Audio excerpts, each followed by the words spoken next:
warahmatullahi wabarakatuh. Kembali lagi bersama kami di channel tokoh kita.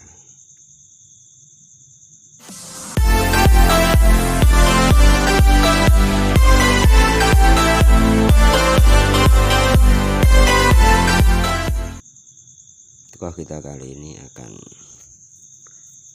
mengulas sedikit beberapa karomah daripada ulama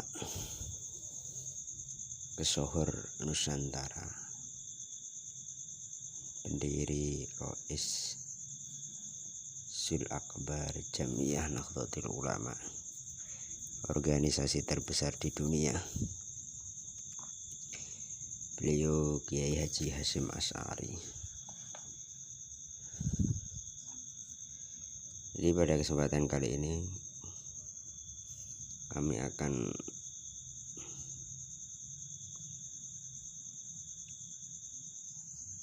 menceritakan 4 karomah yang dimiliki oleh Hadratus Syekh Kiai Haji Hasyim Asy'ari. Cerita karomah ini bersumber dari Muhammad Abror Rasyidin yang kebetulan berasal dari wawancara dengan Kiai Abu Bakar dan Mbah Ahmad Thoib. Langsung saja, sebelum ke karomah, sedikit mukaddimah ya.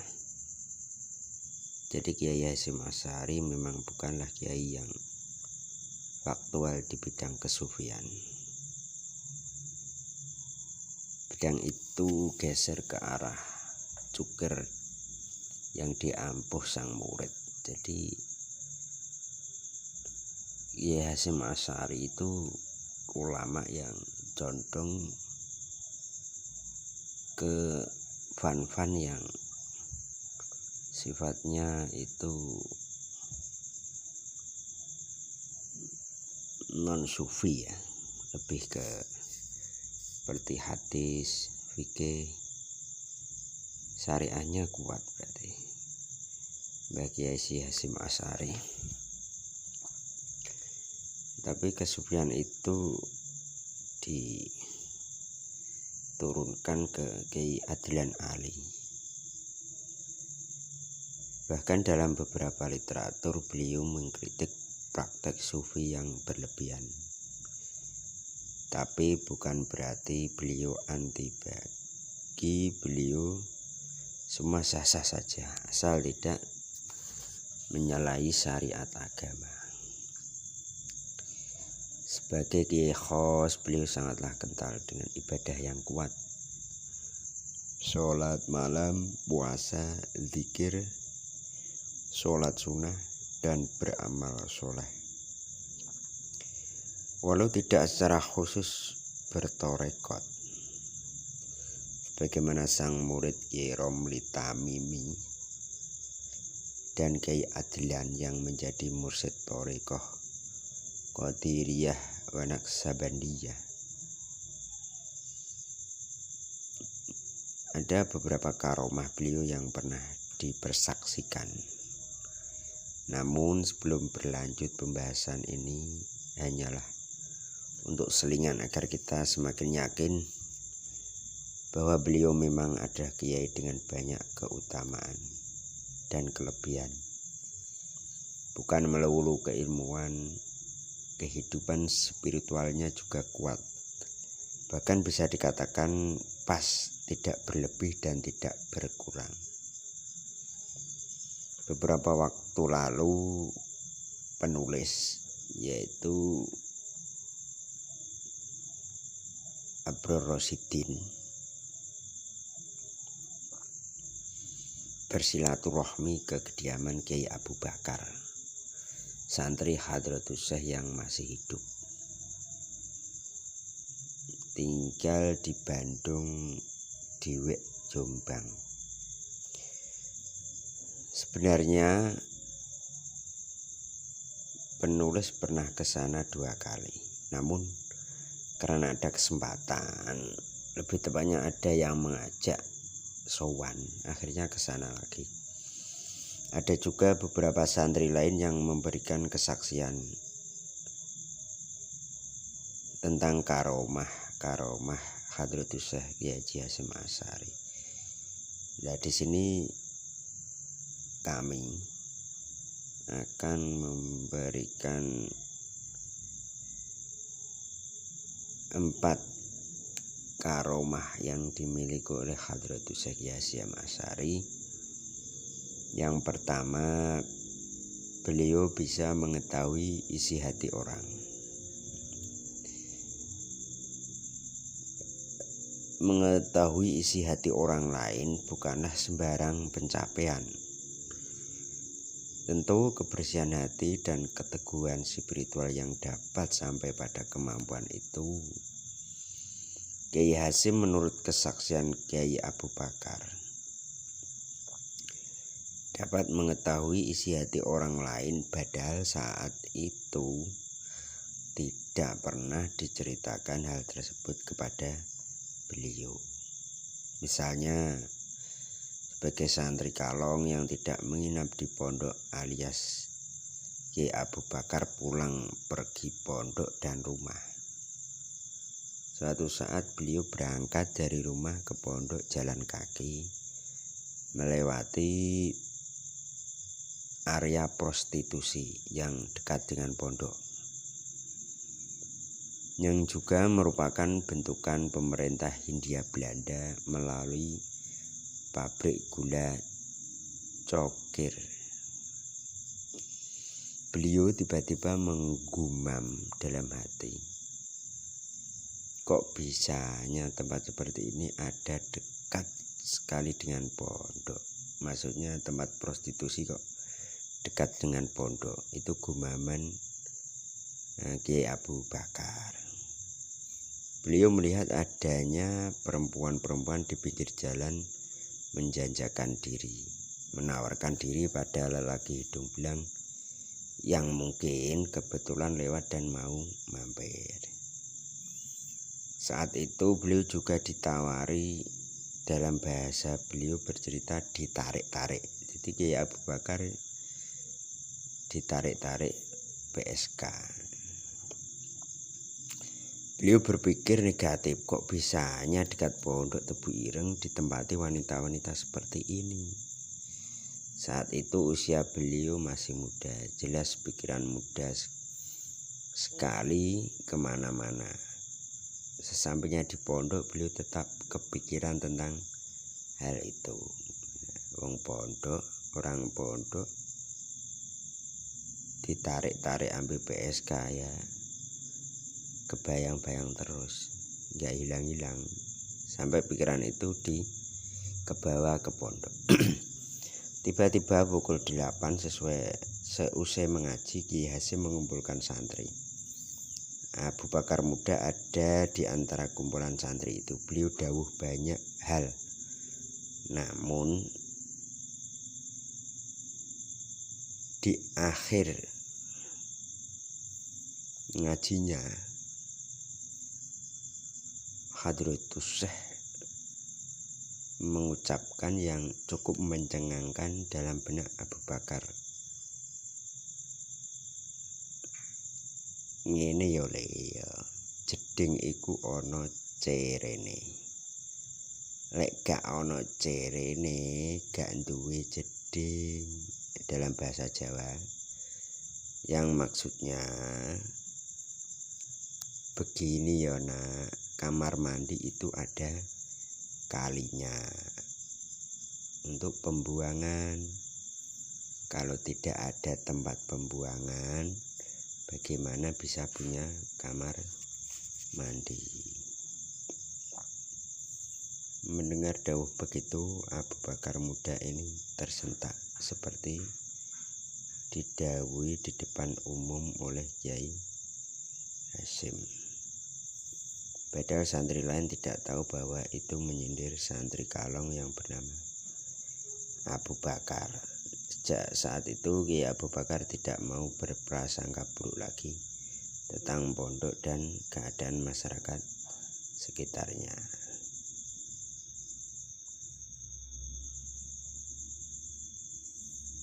Pengalaman yang sama tentang mengetahui isi hati orang ya. Pada suatu ketika ada pembelajaran kelas, biasanya berakhir menjelang duhur. Santri Abu Bakar yang merupakan santri kalong biasanya pulang setelah sholat duhur. Terbersit pikirannya untuk tidak ikut sholat jamaah dan hendak langsung pulang.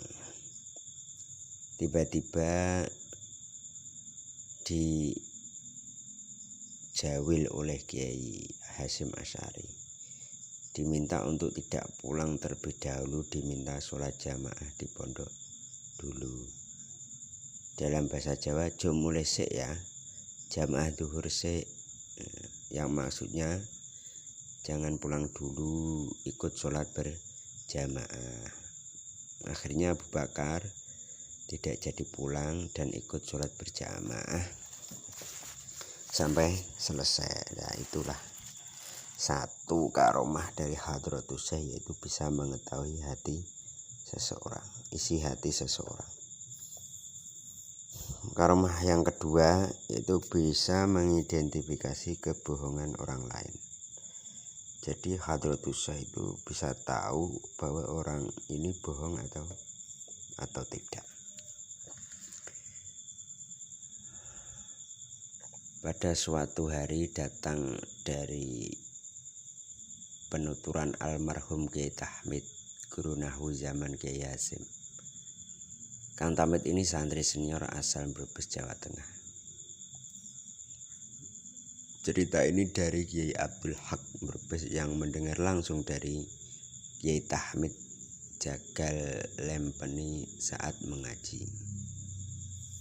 Kiai Tahmid yang saat itu santri kepercayaan Kiai Hasyim Asy'ari menerima tamu. Pernah ditimbali Kiai Hasyim untuk melayani tamu yang datang. Pamannya Kang Badruddin yang juga santri senior di Tebu Ireng diminta oleh beliau untuk memanggilnya. Lalu Kang Tahmid bergegas ke dalam Kiai Hasyim dekat Masjid Pondok. Kang Badruddin mengingatkan agar Kang Tahmid sholat dulu. Namun Kiai Hamid malah menundanya. Nanti saja katanya.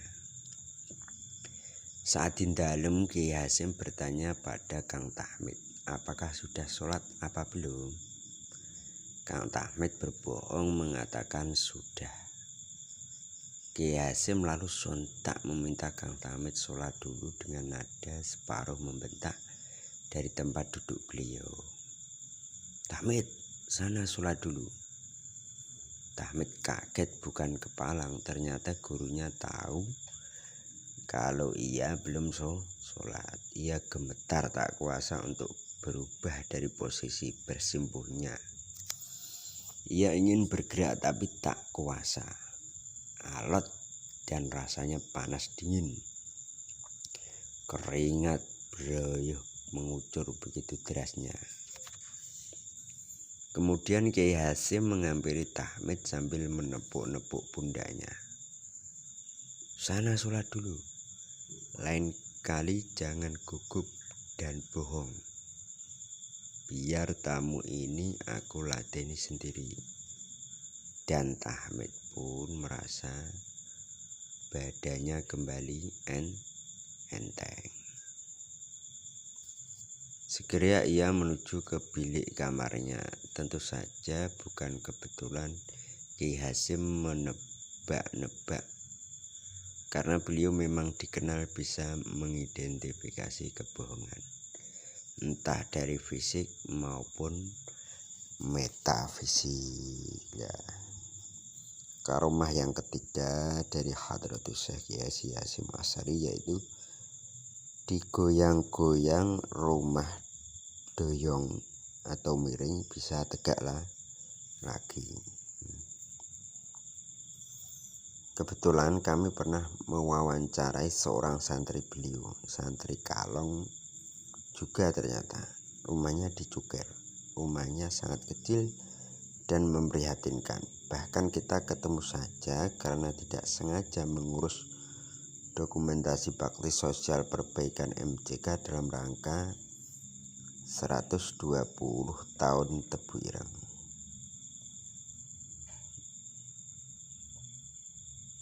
Beliau namanya Ahmad Thoib, jauh dari kesan kiai atau ahli agama. Dengan pakaian biasa, beliau ini bercerita tentang salah satu karomah Kiai Hasyim Asy'ari. Suatu saat si Thoib muda merenung di senggangnya waktu. Tiba-tiba Kiai Hasyim datang dan bertanya, "Ada apa nak, kok melamun?" Ahmad Thoib menjawab, "Itu rumah saya doyong atau miring." Akhirnya Kiai Hasyim mengajak Ahmad Thoib melihat rumahnya yang miring. Sampainya di sana, Kiai Hasyim hanya menggoyang-goyang salah satu bagian rumah yang miring. Dilalah, rumah itu lurus kembali alias berdiri tegak lagi. Ahmad Thoib terkejut sambil senang. Terkejut karena seperti ajaib sekali, rumah digoyang-goyang saja yang asalnya miring menjadi lurus. Karena kalau dibenarkan, tukang bisa memakan biaya mahal dan tentunya selesai dalam berhari-hari. Di balik semua itu, ia merasa senang dan gembira. Rumahnya bisa berdiri tegak lagi. Kata Mbah Ahmad Thoib, begitulah cara beliau menyenangkan santri, kadang tidak terduga.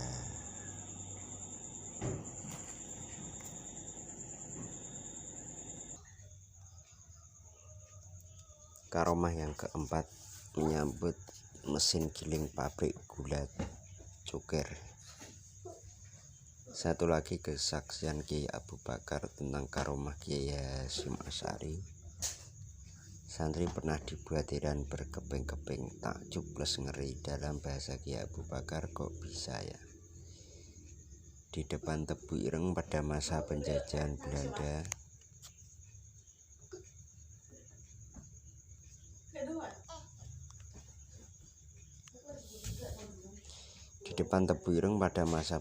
Belanda, ada rel kereta yang biasa dilalui kereta komersil Jombang Kediri, Jombang Surabaya dan lain-lain. Namun terkadang juga bisa dilalui oleh lori yang mengangkut tebu-tebu untuk digiling di pabrik cuker. Suatu saat lori yang mengangkut tumpukan tebu siap terguling. Tebu-tebu berhamburan. Santri yang mengetahui itu berhamburan mengambil tebu itu.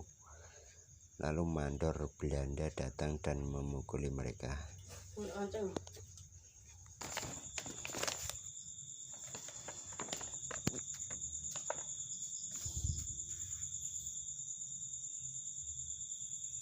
Berita itu sampai di telinga Kiai Hasyim dan beliau merasa geram dan kesal. Kiai Hasyim mendatangi pabrik tersebut dan menuju mesin penggilingannya. Saat giling memang sangat sibuk sekali. Pabrik cuker termasuk pabrik yang paling besar di Jawa Timur. Entah bagaimana Kiai Hasyim mengeluarkan kunyahan susur atau inang dalam bahasa Melayunya dari mulut beliau. Lalu disumpelkan atau dimasukkan mesin penggilingnya. Wallahu alam, mesin berhenti dan padam. Kiai Hasyim membiarkannya sampai 3 hari. Pabrik tidak bisa beroperasi. Tentu rugi. Tebu-tebu yang datang mengantri untuk digiling menjadi kering. Dibenarkan oleh teknisi tidak kunjung bisa menyala. Akhirnya pihak pabrik sowan kepada Kiai Hasyim dan meminta maaf. Sejak saat itu Belanda membiarkan santri mengambil tebu gratis dan dibiarkan saja. Itu berlangsung sampai pabrik diambil alih Jepang lalu dinasionalisasi oleh pemerintah Soekarno. Terlepas dari semua karomah di atas, beliau adalah manusia biasa tentunya. Bedanya adalah tingkatan kedekatan dengan Allah Subhanahu wa Ta'ala yang berbeda dengan kita. Beliau adalah ahlil ilmu dan ahlil ibadah. Percaya atau tidak percaya, hal-hal seperti disaksikan oleh saksi mata yang masih hidup. Semoga cerita karomah Hadratus Syekh bisa bermanfaat dan menambah perbendaharaan kisah inspiratif kita dari tokoh kita, yaitu Kiai Haji Hasyim Asy'ari. Mugi-mugi kita semua mendapat barokahnya dan kelak di hari yaumil qiyamah diakui sebagai santrinya karena mengikuti organisasi beliau, Nahdlatul Ulama. Wassalamualaikum warahmatullahi ta'ala wabarakatuh. Oh ya, jangan lupa untuk subscribe agar tidak ketinggalan tentang ulasan-ulasan tokoh kita. Apabila ada kritik dan saran ataupun tokoh-tokoh Anda yang ingin kami ulas, kami tampilkan di video kami, bisa tulis di kolom komentar. Oke, wassalamualaikum warahmatullahi ta'ala wabarakatuh.